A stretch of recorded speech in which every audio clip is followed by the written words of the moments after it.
The signal went out at 3:14 colony time, and nobody on Solura 4 knew it had gone to the wrong place until it was already too late to send it again. Ronu sat in the communications room at the top of the colony's central building, his 4 fingers pressed flat on the console, his eyes wide and his breathing too fast. He was 22 years old. He had trained for 6 months on how to operate the relay system.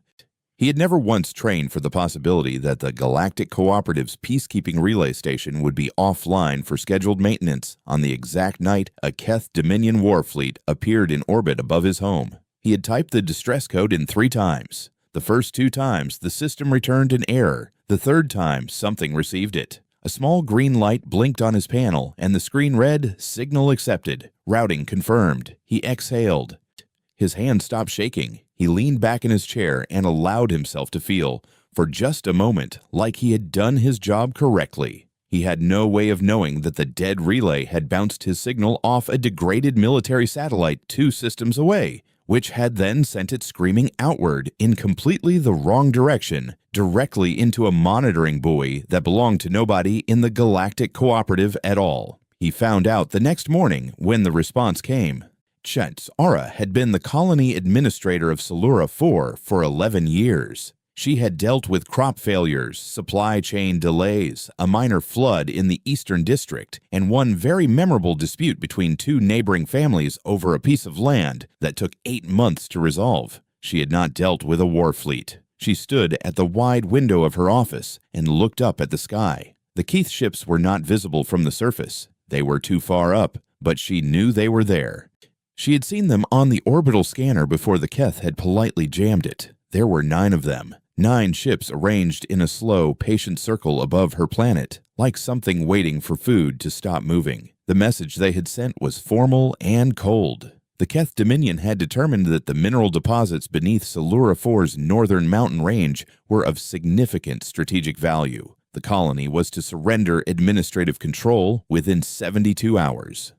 There would be no negotiation on the timeline. There would, they implied very clearly, be consequences for resistance. The Velhari were not a species built for resistance. Ara knew this the same way she knew how to breathe. It was simply a fact of what they were. Her people were thin-limbed and careful, built for patience and conversation, for long meals and longer debates. Their bodies could not sustain the kind of sustained physical conflict that real resistance required.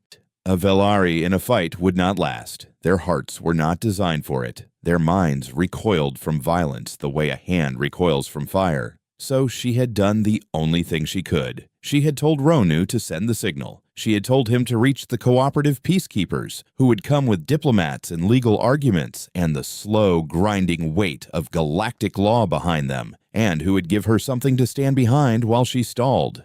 She was drinking her second cup of morning tea when Ronu knocked on her door. His face told her something was wrong before he opened his mouth.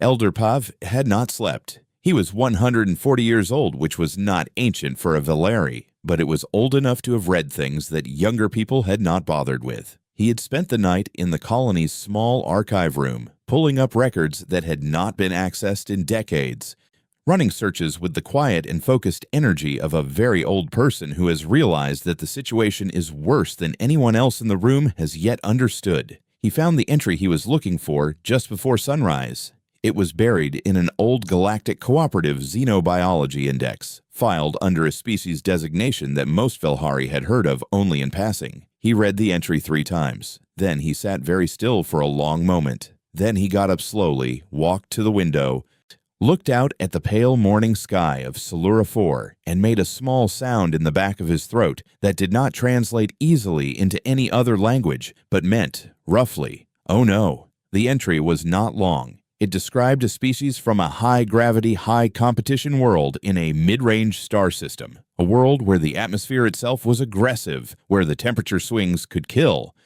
where the fauna had evolved in conditions that most life in the galaxy would not survive a single rotation on. The species that had come from that world had carried those conditions inside them, had been shaped by them the way metal is shaped by fire, and had then, despite all reasonable expectation, built ships and left. The cooperative had classified them as an apex predator species. The advisory note at the bottom of the entry was short. It said, in plain language, that direct military engagement was not recommended under any circumstances, and that in recorded instances of conflict, the species had demonstrated what the xenologist writing the note had carefully described as no clearly defined threshold for surrender. The species was called human. Their world was called Earth.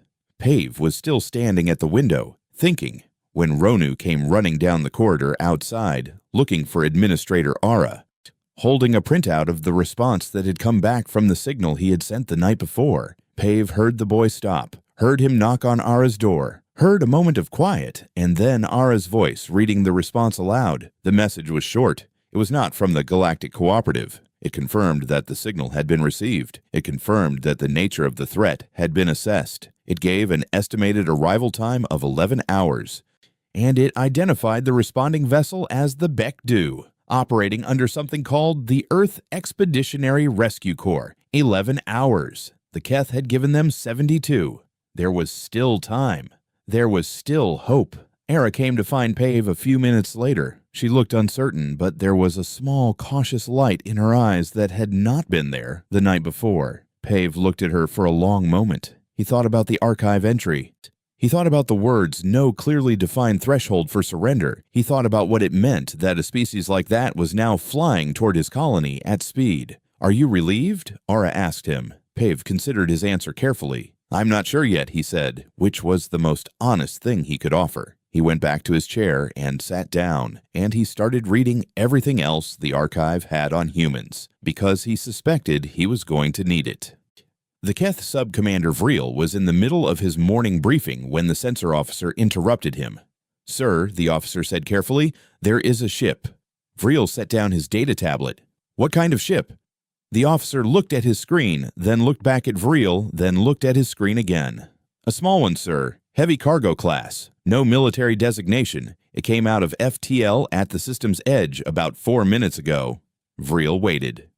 It has not responded to our intercept hail, the officer added. Vreel walked to the sensor display and looked at it himself. The ship was not impressive. It was not even close to impressive. It was a battered, wide-bodied dropship that his scanner identified as a civilian transport model, the kind of vessel used for colony supply runs and short freight hauls. It had visible damage on its rear hull plating. It looked like it had been repaired many times by many different hands, using whatever materials were available. He sent the intercept hail again himself personally on the standard frequency. The ship did not respond. What it did instead was move. Vreel watched the sensor display with a growing frown. The ship was not running. It was not taking an attack position either. It was doing something that his navigation officer, when asked, described with clear discomfort as technically possible, but not advisable. It skimmed the gravity pull of Solura 4's nearest moon at a distance that should have created hull stress,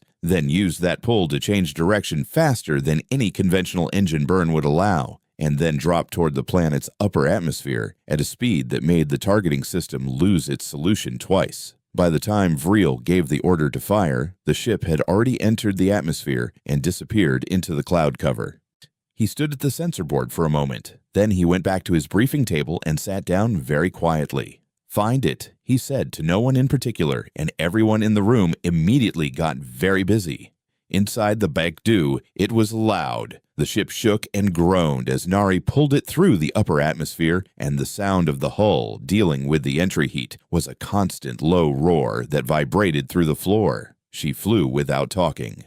She flew the way some people breathe, automatically without needing to think about the individual steps. In the drop bay behind the cockpit, Junho was standing at a flat table that had been folded down from the wall, and he was holding a stylus over a structural diagram of a Keth military siege lander. The diagram was 30 years old and had been pulled from a cooperative intelligence archive that Taiho had accessed during the FTL crossing. It was not perfect information, but it was enough. Junho pointed at the diagram. The knee joints on the walker legs are external, he said. Not armored. That's our first priority if they deploy walkers. Taiho leaned over the diagram from the other side of the table. He was a wide-shouldered man who always looked slightly too large for whatever space he was standing in. He studied the joint locations for a moment. I can work with that, he said. Kiboom. who was sitting on a cargo crate nearby with his boots off for reasons nobody had asked about, looked up. "What do we have to work with?" Tai-Ho listed it without pausing. "The mining laser arrays in the colony's northern field, the water pressure system under the colony's central district, 3 storage units that, according to the colony's supply manifest, contained industrial fertilizer for the spring planting season. There's also a basement under the main building," he added. "Good structural walls. We can work there." Kiboom smiled. It was a very wide smile. Nobody in the room commented on it. Mirai was sitting against the far wall with a screen on her knees, reading. She had downloaded a field guide to Velhari biology during the FTL crossing and had been going through it steadily since they left. She looked up once when Tai-Ho mentioned the basement and said, "The Velhari go into shock easily. Make sure whatever you build doesn't make loud sounds inside the colony proper." Tai-Ho nodded. He added something to the notes on his own screen. Junho looked around the drop bay once, at Tai-Ho, at Kiboom, at Mirai, at the back of Nari's seat, visible through the open cockpit door, and said nothing else. There was nothing else to say. They had done this before. Not here, not with these people on the ground or these enemies in orbit, but the shape of the problem was familiar. And they were good at problems. Era saw the human before she heard him coming. She was in the colony's front receiving hall when an aide came in and said, speaking quickly and in a slightly higher pitch than usual, that there was a person at the colony's front gate. Not a Keith person, a different kind of person, alone, with empty hands. She went to the gate herself. She was not sure why. She was the administrator, not a guard, but she went. He was standing just outside the gate, on the dirt path that led to the northern forest. He was not particularly tall. He was wearing dark, practical clothing that had dust on it, and something that might have been a light plate of armor over his chest, though it didn't look like any armor she recognized. His face was calm in a way that she could not fully read. He looked, she thought, like someone who had arrived to fix something, not someone who had arrived to fight. He had a small device on his wrist. He looked down at it. He pressed something, and then looked up and spoke. The wrist device translated it into Velhari Standard a half-second later, in a flat, even tone. "My name is Junho," he said. "I'm from Earth. You sent a distress signal. I need to speak with whoever is in charge." Ara stood at the gate and looked at him. Behind her, she heard a very quiet sound from the direction of Elder Pave, who had followed her without her noticing. She opened the gate. They sat across from each other in her office. Junho listened to everything she said without interrupting once. The Keth, the minerals, the surrender window, 58 hours left now. He let her finish. He looked at the notes he had taken on a small paper card, which she found strange. Then he asked 2 questions. How many Keth soldiers were on the surface? Did they know the Bekdu was here? The answers were, not many, and no. He nodded. He wrote something else on the card. Then he said that he would need to borrow a large building with a basement. Ara didn't know what to say to that. She looked at Pave, who was sitting in the corner of the room, very still. Pave's expression was not reassuring. Tai-Ho had been in the basement for 6 hours, and in that time he had not eaten, had not sat down, and had spoken only to himself and occasionally to the 2 Velhari engineers who had been assigned to help him and who now stood at the side of the room watching him with the focused, silent attention of people witnessing something they did not fully understand but could not look away from. The basement was large and dry, with thick walls and a low ceiling that forced Tai-Ho to keep his head slightly down whenever he moved from one side to the other.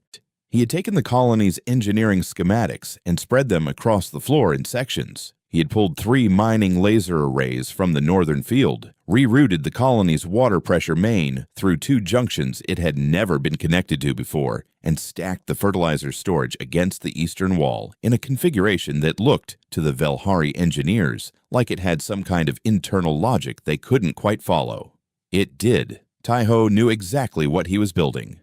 He just didn't have a name for it, because nothing quite like it had ever needed a name before. Kiboom came down the basement stairs twice during those 6 hours. The first time, he dropped off a bag of components from the Bekdu's tool storage and left without saying anything. The second time, he looked at what Tai-Ho had built, walked a slow circle around it, and said, "That's beautiful."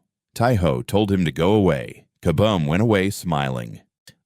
Mireille had converted the colony's community hall into a field hospital by the time the sun was fully up. She had done it the way she did everything, quickly, without ceremony, rearranging furniture and asking the Velhari nurses where the medical supplies were kept with the brisk efficiency of someone who was already 3 steps ahead of the conversation. The Velhari nurses were not used to her pace. They were gentle and careful people who moved through their work with quiet deliberateness. Mireille moved through hers like water through a narrow channel, fast, precise, and without wasted motion. There were 14 Velhari who had been hurt during the initial Keth landing the day before. Minor injuries mostly, bruises, 1 broken forearm, 2 cases of shock that had not fully resolved. Mireille went through them one by one, and the Velhari nurses helped her. And by the 3rd patient, they had adjusted to her rhythm enough to hand her things before she asked. She had noted 3 important facts about Velhari biology in the field guide she'd read on the way over. They processed pain in a way that was neurologically similar to humans. They went into shock at a lower threshold than most species their size, and they could not metabolize the proteins in human ration packs. She had flagged the 3rd point early and set the ration packs aside. She was working entirely from the colony's own medical stores, supplemented by what she had brought from the Bekdu's kit. Ronu found her between patients, writing notes in the colony's medical log. Not just treatment records, but technique notes, observations, small things she had noticed that she thought the Velhari staff might find useful later. "You don't have to do that," Ronu said, meaning the notes. Mireille glanced at him. "I know," she said, and kept writing. He stood in the doorway for a moment. He wanted to ask her something, but wasn't sure how. Eventually he said, "Are you scared?" She looked up again. She thought about it honestly, the way Mireille thought about most things. "A little," she said. "It doesn't do much, though, being scared." She capped the pen and moved on to the next patient. "Close the door on your way out." In orbit, Vril had not found the Bekdu he had been looking for 3 hours. He had sent 3 separate scanner sweeps over the northern continent, which was where his tracking system had last placed the ship before it entered the cloud cover. He had found nothing. The ship was somewhere on the surface, or close to it, but it was staying below the resolution threshold of his sensors, which meant it was either very well hidden or being flown by someone who knew exactly how his sensors worked. He did not like either option. The morning report from the ground team was normal. 12 soldiers had been assigned to hold the colony's outer perimeter and observe. No movement, no signs of resistance. The Velhari were behaving exactly as expected, staying inside, quiet, waiting. The patrol would do a pass through the colony at midday as scheduled to begin preliminary asset assessment. Vril approved the patrol. He had no reason not to. He went back to looking for the ship. The 12 Keth soldiers walked into the colony at midday in 2 rows of 6, fully armored, moving with the slow confidence of people who expected nothing to happen. The colony square was empty. The buildings were quiet. A few Velhari faces appeared at windows and quickly disappeared again. It was exactly what they expected. They were halfway across the square when Yunho stepped out of a side alley to their left. He was alone. He had no weapon visible.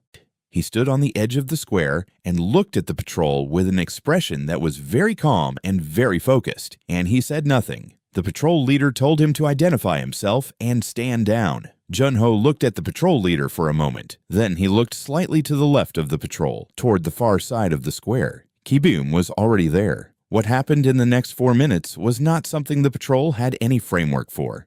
They were trained soldiers from a species that had been winning wars for 2 centuries, and those wars had all been fought against peoples who, when pressed, eventually broke. There was always a point, a line of sufficient force, at which the other side stopped. The Keith had learned to find that line quickly and push past it. They looked for the line with Junho and Kibum and did not find it, and by the time they understood that this was a problem, it was already over.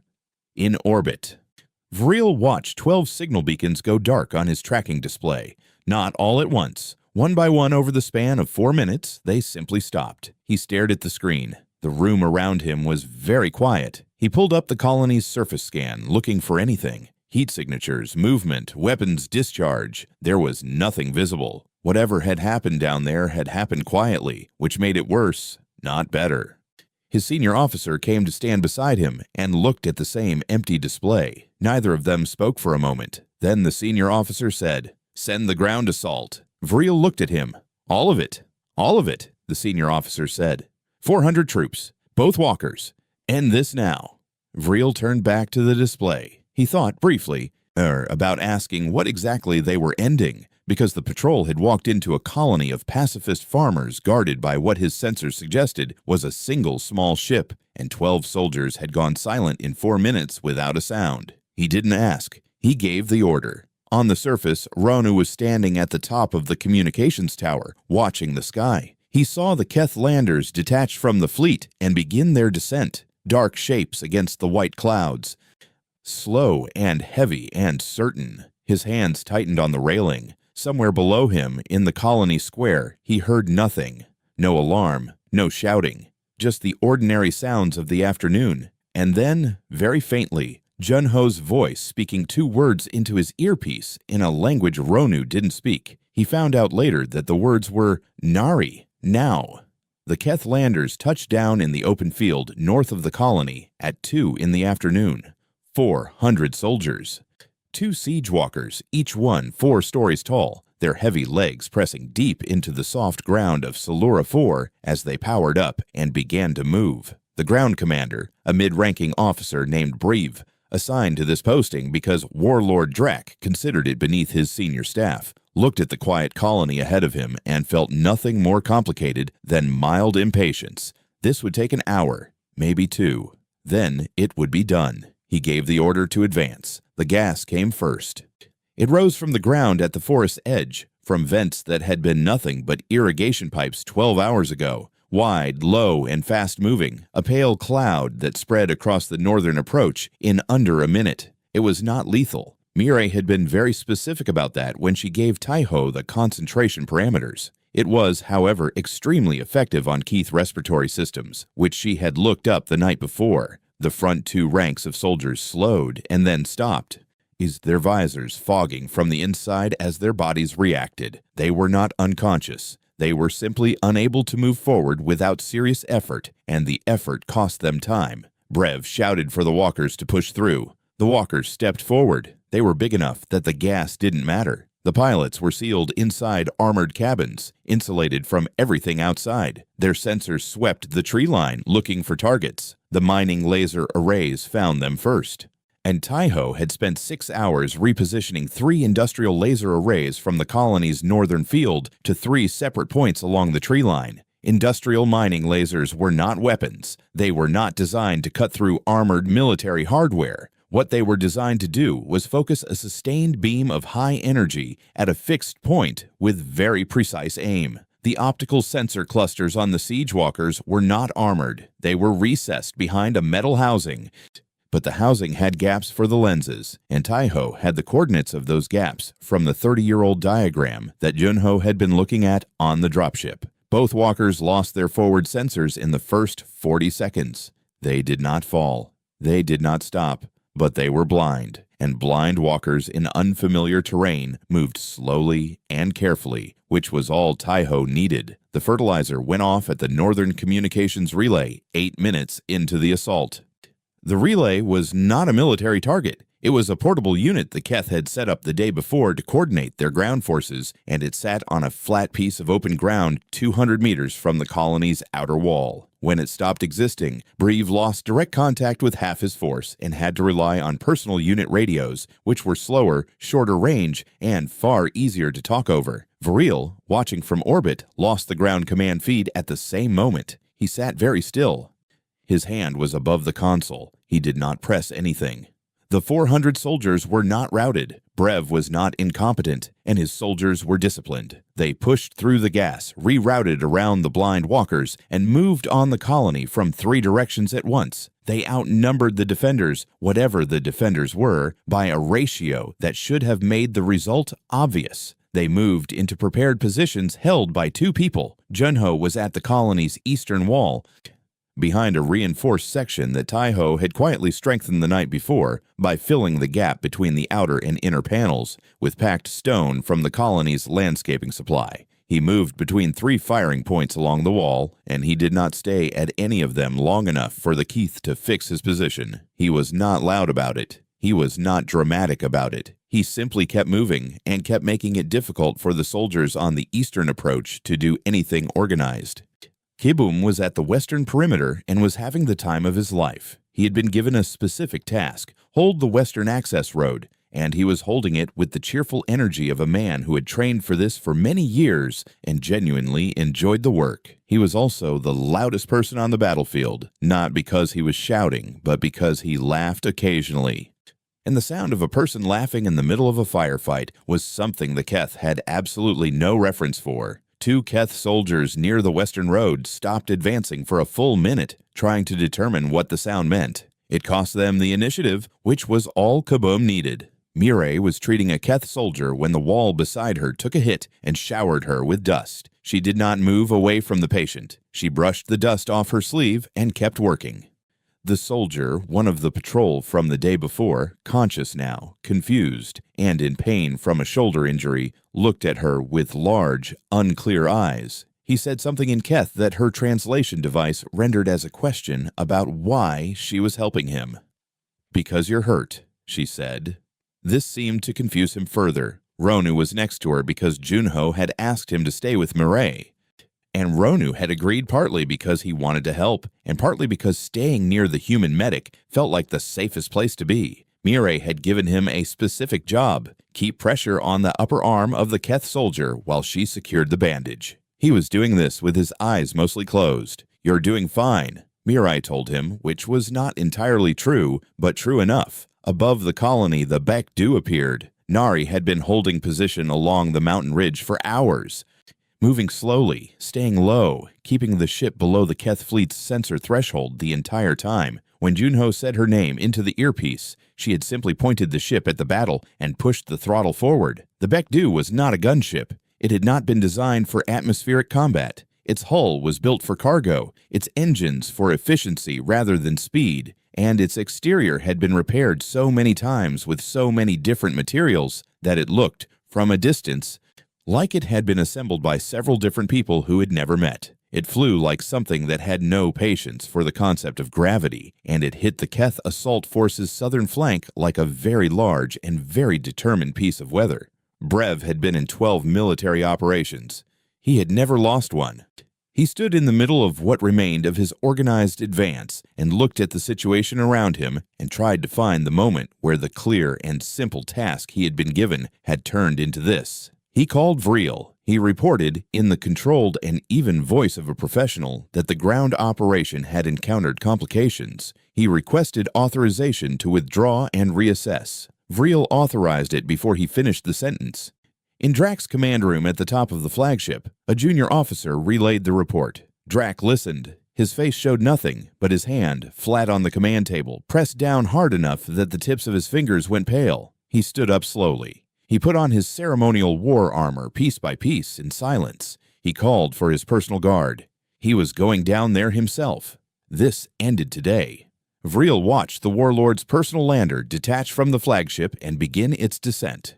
He pulled up the Keth intelligence database and searched for the first time for the species designation that matched the EERC vessel registration. The file was short. It had 1 fleet engagement log, 1 ground encounter report, and a note at the bottom written by a cooperative xenologist. Vril read the note. He looked at his sensor board, which showed a battered civilian dropship currently positioned in a way that no civilian dropship should be physically capable of positioning itself.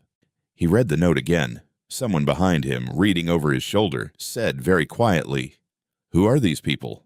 Vril closed the file. He didn't have an answer. He was starting to think the question itself had been a mistake. Drack's lander touched down in the open field south of the colony, away from the smoke and the ruined relay equipment and the 2 siege walkers that were currently standing very still because their pilots had decided, independently and without consulting each other, that moving blind through unfamiliar terrain with an unidentified aircraft overhead was not a good idea. Drack stepped out in his full ceremonial armor, dark plating inlaid with the rank markings of the Dominion's highest military class, a helmet with a crest that added another half-meter to his already considerable height. His personal guard came out behind him, 8 soldiers in matching armor, forming up in 2 lines. He walked forward through the field toward the colony's south gate.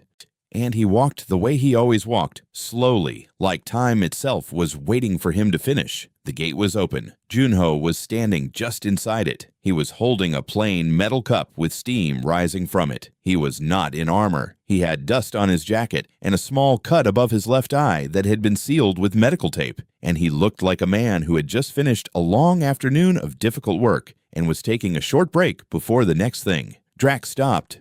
He looked at Junho for a moment. This single, small, soft-looking creature who stood in front of him, the way a stone sits in a river, just there, unconcerned by the water moving past it. Drax spoke. His translator rendered it cleanly. He said that this colony belonged to the Dominion now. He said that whatever inconvenience the last few hours had represented, it was over. He said that there was still a chance for the people of Salura IV to exit this situation without further suffering.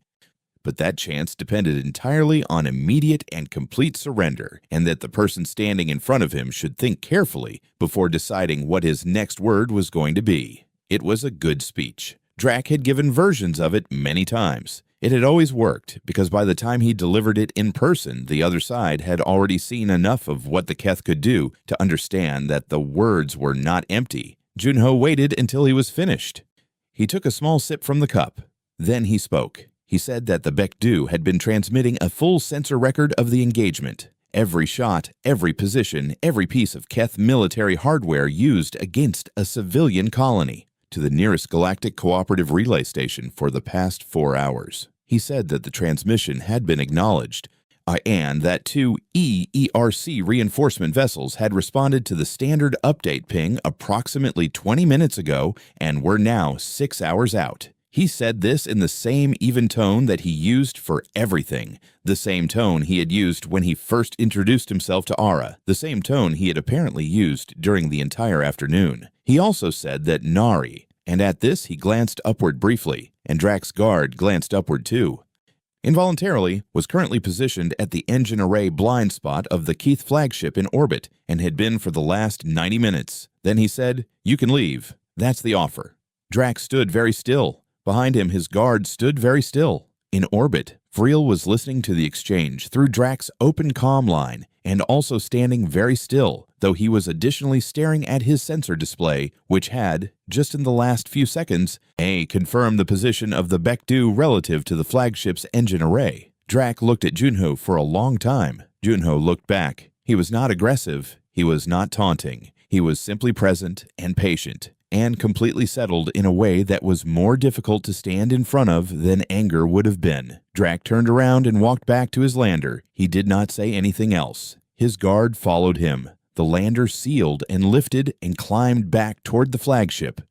And in the colony behind Junho, a silence stretched out for a long moment, and then Kabum's voice came over the earpiece, saying something that made Junho close his eyes briefly and make a sound that might have been a short, quiet laugh. The Keith fleet left orbit 2 hours later. They left without ceremony, without a final message, without the kind of dramatic last gesture that losing parties sometimes offered as a way of keeping some dignity. They simply turned their ships and went. Vreel spent the journey home writing a report. He wrote it carefully and honestly, which was not always how military reports were written, but he felt in this case that accuracy was more important than appearance. The report was 12 pages long. He titled it plainly, "Do Not Do This Again." He filed it with the Dominion Intelligence Office and then went to his bunk and lay on his back and looked at the ceiling for a while. On Salura IV, the colony came out slowly, the way people come out after a long time indoors, carefully blinking a little, looking around at the world to see what it had become while they were waiting. The colony square had scorch marks along the eastern wall. There was a section of the northern approach that would need to be replanted. The water pressure system would need to be rerouted back to its original configuration, which Tai-Ho was already doing, working steadily through the evening without being asked. The Velhari came out and looked at all of this and were quiet. Kibum was in the middle of the square, trying to explain to a group of Velhari engineers exactly what Tai-Ho had built in the basement, using hand gestures and a small piece of chalk on the paving stones. The engineers were following along with the focused attention of people who were both alarmed and fascinated, which Kibum seemed to find entirely satisfying. Mirai finished her medical work as the sun went down. She spent the last hour before dark writing notes in the colony's medical log, not just the treatment records, but full technique breakdowns, observations, small things she had noticed about Velhari physiology that weren't in the standard guides. She wrote clearly and without abbreviation so that the Velhari nurses could use the notes without needing to ask anyone for help. She left the notes on the main desk, tucked under a clean cloth, and did not mention them to anyone. Ara found Junho sitting on a cargo crate near the south gate, writing his own report on a small, handheld device. The evening light of Silura 4 was soft and orange, and the air smelled of the grass that covered the fields south of the colony, undisturbed and ordinary. She sat down near him. She didn't have a specific question ready. She just wanted to understand something, and she wasn't sure yet what the something was. After a moment, she asked him how they had done it. 5 people. He looked at the device in his hands and thought about it the way he thought about most things, as though the question deserved a real answer and not a quick one. He said that 5 was enough for the job they were given. He said that they trained hard and often for things worse than this. He said that the Keth had made assumptions about what resistance looked like, about how much of it there would be, about where it would come from, and that human beings had learned over a very long time never to fight the war the enemy was prepared for. Ara thought about that. Then she asked if he had been afraid. He paused. He looked out at the field for a moment. Yes, he said. But afraid doesn't mean stopped. She sat with that for a while. Around them, the colony was quiet, the ordinary evening sounds of a settlement that was still standing. Ronu was at the top of the communications tower when the Beck-Dew lifted off the next morning. He watched it rise above the colony, above the tree line, above the clouds, and become smaller and smaller against the pale sky until it was gone. He had a manual in his hands, the standard guide to distress signal relay frequencies, the same one he had been studying the morning he made his mistake. He had thought in the days after about sending an official message to the EEERC through the cooperative channels, a formal acknowledgement that the signal had been misdirected, that it was never meant for them. He stood at the railing and looked at the empty sky where the Beck-Dew had been. He put the manual under his arm and went back downstairs. Elder Pave was in the archive room that evening, reading. He had the full Galactic Cooperative Species Registry entry for humanity open on his screen. All 30 pages of it, including the footnotes, including the appendices, including the 2 supplementary reports filed by cooperative observers over the last century. He read all of it. He read it slowly and carefully, the way he read things that mattered. At the very end, in a section titled General Advisory Notes, the final line read, "In cases of distress or hostile engagement, some member species have reported significantly better outcomes when human response was available. Survival rates in documented incidents trend notably higher. Reason remains under study." Pave closed the file. He looked out the archive window at the stars. The colony was still standing. His people were still here. The Keth were gone. He thought that Ronu should receive a commendation. He thought he would put it in writing tomorrow and submit it to the Cooperative Record Office, officially, with his full name and title on it. He thought that perhaps the misfired signal was, in the end, the most fortunate mistake his civilization had ever made. He turned off the screen and sat in the dark for a while, looking out at the stars. And for the first time in 3 days, he felt something that was close to peace.